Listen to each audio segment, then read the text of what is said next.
नमस्कार दोस्तों, आज के इस वीडियो सेक्शन में हम फंडामेंटल राइट्स की सीरीज़ को कंटिन्यू करते हुए आगे बढ़ते हैं और देखते हैं शोषण के विरुद्ध अधिकार। सबसे पहला हमने इससे पहले समानता का अधिकार और स्वतंत्रता का अधिकार पूरी डिटेल में इन डेप्थ उसको कवर किया है। अगर आपने वो वीडियोज़ नहीं देखे तो पहले उनको देख लीजिएगा। इसी क्रम में हम कंटिन्यू करेंगे तो आपको भी एक इमेज क्लियर रहेगी कि किस तरीके से आर्टिकल्स को हम आगे को पढ़ते जा रहे हैं। नेक्स्ट वीडियो हम आज के वीडियो में हम चेक करने जा रहे हैं आर्टिकल 23 एंड 24 शोषण के विरुद्ध अधिकार। ठीक है, right to freedom from the exploitation. ठीक है, राइट अगेंस्ट एक्सप्लॉयटेशन इसको हम बोल सकते हैं। तो 23 में बोला गया है कि मानव के दुर्व्यापार एवं बलात् श्रम पर निषेध, अर्थात ह्यूमन ट्रैफिकिंग और फोर्स्ड लेबर पर निषेध लगाया जाएगा। अगर आपके क्षेत्र में या कहीं पर भी ह्यूमन ट्रैफिकिंग हो रही है या कहीं पर भी फोर्स्ड लेबर है तो उसके संबंध में संरक्षण देता है राज्य हमारा या हमारा संविधान, इस तरीके से फंडामेंटल राइट्स के द्वारा। देखिए, ह्यूमन ट्रैफिकिंग का मतलब क्या है कि किसी भी प्रकार से जो मानव की जो खरीद फरोख्त है ना, महिलाओं बच्चियों की या गर्ल्स की वुमेंस की जो खरीद फरोख्त है या किसी भी प्रकार से उनका जो अनैतिक कार्य उनके साथ अगर होता है, उनके द्वारा प्रोस्टिट्यूशन वगैरह या उनकी जो वैश्यवृत्ति वगैरह से संबंधित या अन्य किसी कार्यों से संबंधित जो कि दुर्व्यापार है, मानव का दुर्व्यापार, ह्यूमन ट्रैफिकिंग अगर हो रही है इस तरीके से, तो उससे संबंधित चीज़ें या उससे संबंध में संरक्षण देता है या उसके संबंध में संरक्षण देता है आर्टिकल 23। और फोर्स्ड लेबर देखो, एक तो होता है बेगार, एक होता है बलात् और एक होता है बंधुआ। बेगार का मतलब क्या है कि मुफ्त में काम करवाना। ठीक है, जैसे कुली बेगार हुआ करता था बागेश्वर के क्षेत्र में, उत्तराखंड में अगर आप देखते होंगे तो 1921 में भद्रेन्द्र पांडे के नेतृत्व में जो असहयोग आंदोलन था, उसी असहयोग आंदोलन के एक पक्ष के रूप में उत्तराखंड में कुली बेगार आंदोलन भी चलाया गया था। तो कुली बेगार क्या होता था कि आपको काम करवाया जाएगा और उस काम के बदले में आपको कोई मजदूरी नहीं मिलेगी। ठीक है, तो बिना मजदूरी के काम करवाना उसमें बेगार कहलाता था। बलात् का मतलब क्या है? Force labour. आपकी इच्छा है ही नहीं लेकिन फिर भी आपको क्या करवाया जा रहा है? काम करवाया जा रहा है। तो आपकी इच्छा के बिना आपसे काम करवाया जाएगा, उसको बलात् श्रम या फोर्स लेबर बोला जाएगा। और बंधुआ मजदूरी का मतलब क्या है कि न्यूनतम मजदूरी से भी कम मजदूरी पर आपसे काम करवाया जाएगा। ठीक है, जो एक काम को करने के लिए जो एक मिनिमम अमाउंट आपको मिलना चाहिए, उस मिनिमम अमाउंट से भी कम में अगर आपको काम करवाया जा रहा है, आपसे काम लिया जा रहा है, तो वो बंधुआ मजदूरी है। तो इन सब बातों के संबंध में या इन सब बातों के विरुद्ध जो हमारा ये शोषण के विरुद्ध अधिकार है वो आर्टिकल 23 में ये चीज़ें देता है। आर्टिकल 24 क्या कहता है कि कारखानों इत्यादि में बालकों के नियोजन पर निषेध। जो भी हमारे चाइल्ड लेबर्स है, उन चाइल्ड लेबर्स को फैक्ट्रीज में काम करने से रोका जाएगा। इस बारे में इनके लिए एक एक्ट भी लाया गया था, बाल श्रम निषेध अधिनियम 1986 1986 का एक एक्ट है।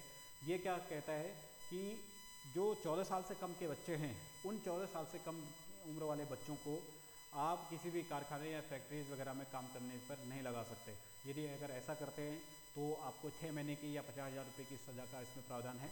फिर इसमें भी दो कैटेगरीज हैं। अगर कोई 14 साल से कम उम्र के बच्चों को अगर लगाता है तो ये पहली चीज़ तो वो ऐसा काम नहीं होना चाहिए जो उस कैटेगरी के लायक ना हो।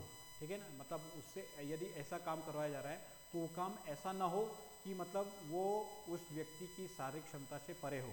दूसरा, अगर वो काम करवाता है, कोई भी नियोजक अगर उस पर लगवाता है, तो वो बच्चे की जो प्राइमरी एजुकेशन है, उस प्राइमरी एजुकेशन के संबंध में कुछ फंड जो है वो सरकार के कोष में जो बालकों के जो प्राथमिक शिक्षा के कोर्स के लिए सरकार के द्वारा कोई फंड बनाएगा, उस फंड में पहले वो पैसा जमा कराएगा ताकि सरकार उन बालकों की शिक्षा का भी प्रबंध कर सके।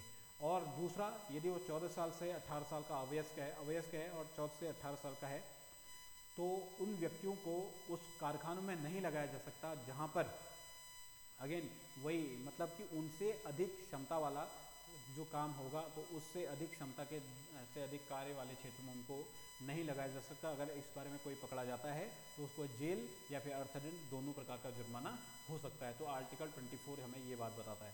आर्टिकल 25 से 28 में अगला जो हमारा अधिकार फंडामेंटल राइट है वो है धार्मिक स्वतंत्रता अधिकार, रिलीजियस जो हमारा राइट है। ठीक है, जो रिलीजियस फ्रीडम है हमारा, तो रिलीजियस फ्रीडम के अंतर्गत हमारे 25, 26, 27 और 28 ये हमारे आर्टिकल आते हैं। आर्टिकल 25 कहता है कि अंतःकरण धर्म को अबाध रूप से मान्य आचरण और उसके प्रचार करने की स्वतंत्रता, that is conscience free profession practice and propagation of religion.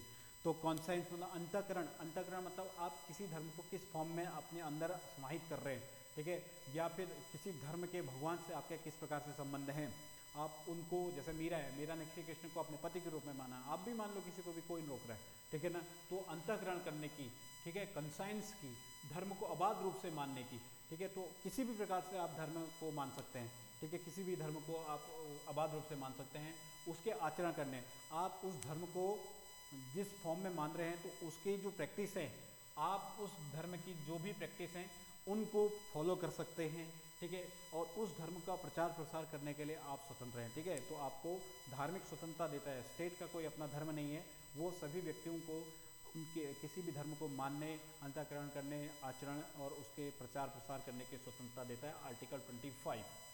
26 में कहा गया कि धार्मिक कार्यों का प्रबंधन, मैनेजमेंट, ठीक है, तो मैनेज रिलीजियस अफेयर्स, तो इन रिलीजियस अफेयर्स को मैनेज करने की स्वतंत्रता, ठीक है, किसी भी प्रकार के धार्मिक कार्य या धार्मिक प्रयोजन अगर आपने करने हैं तो आर्टिकल 26 के अंतर्गत वो आप कर सकते हैं। हालांकि ये सभी चीज़ें देश की एकता और अखंडता के सुनिश्चित करनी चाहिए, ठीक है। अगर कोई भी ऐसा भी धार्मिक प्रयोजन आप कर रहे हैं जिससे देश की अखंडता और एकता को ठेस पहुंचती है, तो अगेन वो उस पर आपको सज़ा मिल सकती है या वो आपको उस पर रोका जा सकता है। 27 में किसी विशेष धर्म की अभिवृद्धि के लिए कर देने की स्वतंत्रता, अगर कोई ऐसा इंडिविजुअल है, कोई ऐसा व्यक्ति है जो अपनी कमाई किसी विशेष धर्म की अभिवृद्धि के लिए, उसके प्रोपागेशन के लिए उसमें वो देता है, तो उससे कोई भी सरकार, वो सरकार से टैक्स लेने से बच सकता है। अर्थात आप किसी जगह दान वगैरह कर रहे हैं, ठीक है, तो आपकी आय का कुछ भाग अगर दान में जा रहा है तो उस पर आपको टैक्स नहीं लगेगा। हालांकि सरकार कर तो नहीं लगाते, लेकिन सरकार शुल्क लगा सकती है। कर और शुल्क में अंतर है, सरकार फीस ले सकती है, सरकार टैक्स नहीं लगा सकती। तो टैक्स क्या होता है, एक अनिवार्य वसूली होता है, और फीस होता है किसी सेवा के बदले में लिया जाने वाला भुगतान, ठीक है, दोनों में अंतर समझिएगा। 28 कुछ शिक्षण संस्थाओं में धार्मिक शिक्षा या धार्मिक उपासना में उपस्थित होने के बारे में, अर्थात कोई भी व्यक्ति या कोई भी जो भी संस्था है वो आपको इन्फोर्स नहीं कर सकती कि आप फलां इंस्टीट्यूट में ही जाके पढ़ो, आप फली शिक्षा ही लो, ठीक है ना, आप ज़बरदस्ती अंग्रेजी माध्यम की शिक्षा लो, आप ज़बरदस्ती जो मदरसे हैं उनमें जाके पढ़ो, या फिर आप किसी हिंदू जो यहाँ पर गुरुकुल्स वगैरह हैं उन्हीं में जाके पढ़ो। आपको इन्फोर्स नहीं किया जा सकता किसी भी धार्मिक शिक्षण संस्थानों में या किसी भी धार्मिक प्रैक्टिस से रिलेटेड चीज़ों में उपस्थित होने के लिए। तो ये सभी की सभी चीज़ें आपकी धार्मिक स्वतंत्रता के अधिकार के अंतर्गत वर्णन किया गया है। आर्टिकल 29 और आर्टिकल 30 ये हमारा रहता है संस्कृति एवं शिक्षा संबंधी अधिकार, religious and educational right. Religious and educational right में पहली बार 29 में क्या वर्णन मिलता है कि अल्पसंख्यक वर्गों के लिए हितों का संरक्षण इसमें दिया गया है। हालांकि केवल इसमें अल्पसंख्यक वर्गों को ही नहीं बल्कि जितने भी नागरिक हैं उनकी इस पूरे भारत देश में जिसकी भी अपनी एक कला, संस्कृति, सभ्यता जो भी होगी, सरकार को उसके बारे में या सरकार उन सभी चीज़ों के संरक्षण के लिए प्रयत्न करेगी, या सरकार के द्वारा इनको अधिकार प्राप्त है कि केवल अल्पसंख्यक वर्ग ही नहीं अपितु सभी वर्ग अभी वर्तमान में अगर देखा जाए, जैसे उनकी कोई एक विशेष बोली है, कोई एक विशेष भाषा है, कोई उनका विशेष कल्चर है, तो उनके संबंध में उनको संरक्षण दिया जाएगा, उनको अपने संरक्षण का अधिकार होगा, ठीक है। और 30 में बोला जाता है कि शिक्षण संस्थानों की स्थापना और प्रशासन का अल्पसंख्यकों का अधिकार, ठीक।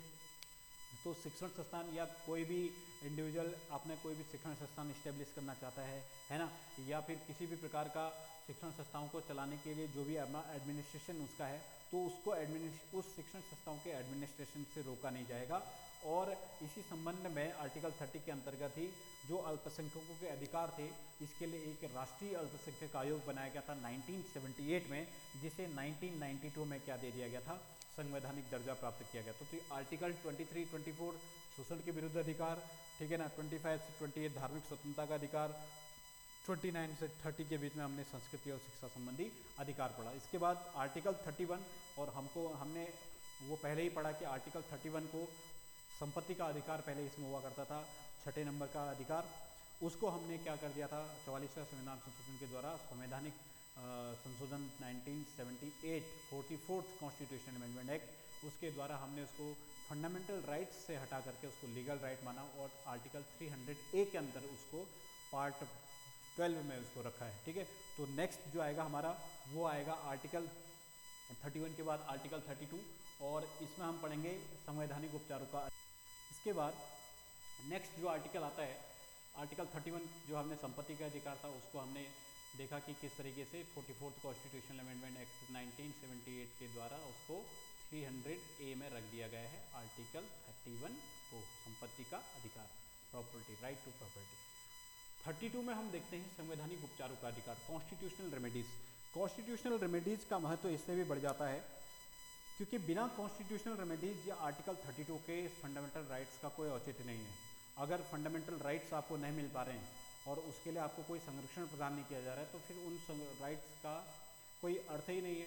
क्योंकि अगर आपके पास कोई बैकअप नहीं है, अगर आपके पास फंडामेंटल राइट्स बोलते हैं आपके पास, मैंने कहा राइट टू इक्वलिटी है, राइट टू इक्वलिटी आप है, कोई बोल दे आपसे मैं नहीं दे रहा, ठीक है ना, तो आपके पास कोई अथॉरिटी नहीं है कि जहाँ आप उसकी शिकायत कर सको, तो उस अधिकार का कोई औचित्य नहीं है।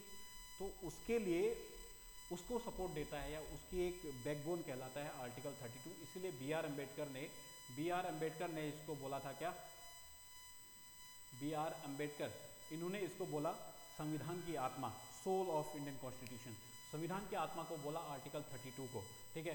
क्यों बोला? क्योंकि ये वो आर्टिकल है जो आपके फंडामेंटल राइट्स को सिक्योरिटी देता है, ठीक है।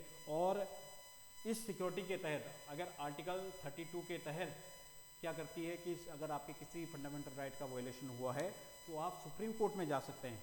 और सुप्रीम कोर्ट में जब आप जा रहे हैं तो उससे क्या होगा कि आपके उस फंडामेंटल राइट्स का जो भी वायलेशन हुआ है, सुप्रीम कोर्ट उसमें क्या करेगी, 5 प्रकार के रिट्स जारी कर सकते हैं। ध्यान रखिए, आर्टिकल 32 के तहत सुप्रीम कोर्ट और आर्टिकल 226 के तहत हाई कोर्ट्स के पास रिट जारी करने की शक्तियां हैं। ये डायरेक्ट क्वेश्चन पूछता है कि रिट जारी करने की शक्तियां किसके पास, कौन से आर्टिकल्स में है। सुप्रीम कोर्ट के पास अगर देखें तो आर्टिकल 32 और हाई कोर्ट के पास अगर देखें तो आर्टिकल 226 226 के तहत रिट जारी कर सकता है। अब रिट क्या है? ये 5 प्रकार के रिट हैं। ये 5 प्रकार के रिट मतलब ये वो चीज़ें हैं जिससे आपके मौलिक अधिकारों को सुरक्षा मिल रही है। सबसे पहले आपको बंदी, प्रत्यक्षीकरण, परमादेश, अधिकार परीक्षा, प्रतिषेध और उत्प्रेषण, ये वो 2 रिटें हैं जो केवल न्यायिक क्षेत्र या जुडिशियल फील्ड में ही दी जा सकते हैं। किसी सब जो हायर कोर्ट है हमारा सुप्रीम कोर्ट, नीचे सबॉर्डिनेट्स को, अपने सबॉर्डिनेट्स को ये रिट जारी करके उनसे ये पूछ सकती है। अदरवाइज जो बाकी जो ऊपर के बंदी, प्रत्यक्षीकरण, परमादेश और अधिकार परीक्षा हैं वो आपको जो जिस भी व्यक्ति के अधिकारों का हनन हुआ है उसके संरक्षण के लिए सुप्रीम कोर्ट या हाई कोर्ट उनको जारी कर सकती है, ठीक है। देखिए, बंदी प्रत्यक्षीकरण, हैबियस कॉर्पस, बंदी प्रत्यक्षीकरण, जैसे कि शब्द से पता चलता है बंदी को प्रत्यक्ष किया जाए, जिसका भी मौलिक अधिकारों का हनन हुआ है या कोई ऐसा व्यक्ति जिसको जबरदस्ती उठा के ले गए पुलिस, तो उसके सामने बंदी प्रत्यक्षीकरण हैबियस जो रिट जारी की जाएगी और बोलेगी, कोर्ट बोलेगी कि जो व्यक्ति बंदी बनाया गया है, जिस व्यक्ति को आपने अरेस्ट किया हुआ है उसको सामने पेश किया जाए। परमादेश, मैंडेमस क्या है? परमदेश मतलब परम आदेश। सुप्रीम कोर्ट आदेश देती है, सुप्रीम कोर्ट आदेश देती है कि उस व्यक्ति के फला अधिकारों का अगर हनन हुआ है तो उसके इस तरीके से उसको रिजॉल्व करा जाए। अधिकार परीक्षा, अधिकार परीक्षा मतलब जैसे को वारंटो, ये क्या है? को वारंटो या अधिकार परीक्षा है कि जैसे नाम से पता चला ना, अधिकार परीक्षा। सुप्रीम कोर्ट पूछती है कि किस अधिकार के तहत उक्त अधिकारी ने उस व्यक्ति को बंदी बनाया, ठीक है ना, तो वो उक्त अधिकारी से पूछ रही है, ठीक है, कि किस अधिकार के तहत आपने उसको बंदी बनाया, ठीक है, आपकी क्या जवाबदेही है, या मतलब उस अधिकारी से वो जवाब चाहेगी, ठीक है। अगर उसने गलत तरीके से उसको अरेस्ट किया होगा तो उसको फिर सजा मिलेगी, है ना। परमादेश इसमें जारी किया जाएगा कि आदेश जारी किया जाएगा, आदेश जारी क्या किया जाएगा कि उक्त व्यक्ति के अधिकारों का गलत तरीके से हनन हुआ है, उसके अधिकार उसको दे दिया जाए, ठीक है। प्रतिषेध मतलब किसी चीज़ को रोकना, अर्थात जो कोर्ट है सुप्रीम कोर्ट, वो हाई कोर्ट को रोक सकती है। हाई कोर्ट को किस बात पे रोक सकती है? वो इस बात पर रोक सकती है कि आपने इस संबंध में अगर ये कोई आदेश अगर दिया है तो उस आदेश को आप न करें, ठीक है। तो या किसी अदर कार्य के लिए उसको रोक सकती है कि उस व्यक्ति के फलां अधिकारों का यहाँ पर हनन हो रहा है और जो आप इसमें डिसीजन सुनाए आपने वो आप उसको रोक सकते हैं, ठीक है। उत्प्रेषण का मतलब क्या है? उत्प्रेषण क्या है कि ये भी केवल न्यायिक क्षेत्र में दी जाने वाली है, ठीक है। उत्प्रेषण न्यायिक क्षेत्र में दी जाएगी और इसके तहत भी जो सुप्रीम कोर्ट है वो अपने सबऑर्डिनेट कोर्ट्स के क्या करती है, एक तरीके से कंट्रोल करती है ताकि फंडामेंटल राइट्स उस व्यक्ति के क्या हो सके, संरक्षण हो सके। तो 5 प्रकार की इस प्रकार से जो रिट जारी की जाती है वो सुप्रीम कोर्ट या हाई कोर्ट किसी भी व्यक्ति के मौलिक अधिकारों के संरक्षण के लिए ये जारी करते हैं। नेक्स्ट जो आर्टिकल 33, 34 और 35 है उसमें मैंने बताया 33 में कि जो भी पुलिस, पैरामिलिट्री या फिर आर्मी से रिलेटेड जो भी कानून बनाने का संसद को अधिकार, 34 में मार्शल लॉ के स्थगन पर, मार्शल लॉ किसी क्षेत्र में लागू है तो उस क्षेत्र में फंडामेंटल राइट के स्थगन से संबंधित कानून बनाने का अधिकार, और 35 में उपरोक्त पार्ट, जितने पार्ट 3 में, भारत के पार्ट, संविधान के पार्ट 3 में जितने भी अधिकार दिए गए हैं उनको लागू करवाने और उनसे संबंधित अगर कोई दंड का प्रावधान करना है कि कोई व्यक्ति अगर उसको लागू नहीं करवा रहा है तो उसको सज़ा दी जाएगी, तो ऐसे सज़ा या ऐसे कानून बनाने का जो प्रावधान है वो सब के सब अधिकार संसद के पास हैं। यूँ कहें कि 33, 34 और 35 ये 3 आर्टिकल्स में अधिकार जो है संसद के पास, केवल और केवल संसद के पास है। इस तरीके से हमने मौलिक अधिकारों का ये सीरीज देखा और जितने भी एग्जाम से रिलेटेड पॉइंट थे आपके, वो इस वीडियोज़ के माध्यम से हमने कवर करने की कोशिश की है। तो उम्मीद करते हैं कि इससे आपको ज़रूर मदद मिली होगी। नेक्स्ट वीडियोज़ में हम देखेंगे कि किस DPSPs, जो राज्य के नीति निदेशक और मौलिक कर्तव्यों के बारे में हम उसमें जानने का प्रयास करेंगे। धन्यवाद।